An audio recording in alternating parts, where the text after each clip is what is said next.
À la fin de la guerre, le tracteur a révolutionné l'agriculture. Aujourd'hui à l'usage, celui-ci reste l'outil indispensable. Transport avec des bennes, travail du sol, semis. Sa forme reste inchangée, notamment avec des tailles de roues différentes. Vous avez le pont avant qui tourne moins vite que le pont arrière et pour qu'en fait on puisse éviter d'avoir un patinage sur l'avant ou l'arrière, on est obligé de différencier au niveau des pneumatiques des roues. Là, on va être sur une hauteur de 1,90 m environ pour une largeur je dirais d'un bon demi-mètre. Avec 280 chevaux, ce modèle est 3 fois plus puissant qu'une voiture. Pourtant, la vitesse maximale s'élève à 40 km/h et les normes anti-pollution sont plus drastiques que celles de l'automobile. On commence à venir sur les normes anti-pollution des poids lourds. Et de toute façon, aujourd'hui, on demande de consommer de moins en moins. Et dans les années à venir, on sera obligé de refaire un nouveau moteur pour ces évolutions-là. C'est les moteurs de pointe. Technologiquement, ce qui impressionne le plus le grand public reste la cabine de compétition. J'ai l'impression que je suis sur une moto. Moi, je vois des boutons, je fais des kilomètres. C'était quoi votre image du tracteur?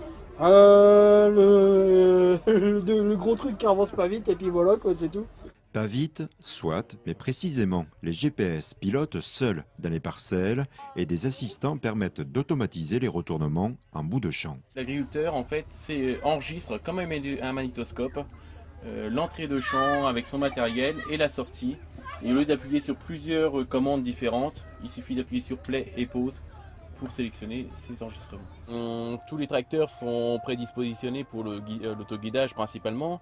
Le GPS, à quoi ça sert? Ça sert à ce que le tracteur se pilote automatiquement dans une parcelle. Il faut une précision quand même très importante qui est entre 1 à 5 cm grand maximum. On va faire des économies de carburant. Les exploitants et salariés agricoles ont automatiquement le permis poids lourd et super lourd indispensable pour conduire les tracteurs, qui offre un niveau d'insonorisation, de confort et d'automatisation en avance sur l'automobile. Et donc le siège conducteur, à chaque fois qu'une personne s'assoit dessus, il va recalculer son poids et donc il va gonfler ou dégonfler pour avoir la meilleure suspension pour que le chauffeur soit le plus confortable possible. Climatisation bien sûr, vous avez un siège donc équipé de suspension pneumatique, avec des suspensions latérales, climatisation, siège chauffé, un siège passager relativement large et donc vous avez après une cabine suspendue pneumatique comme un camion.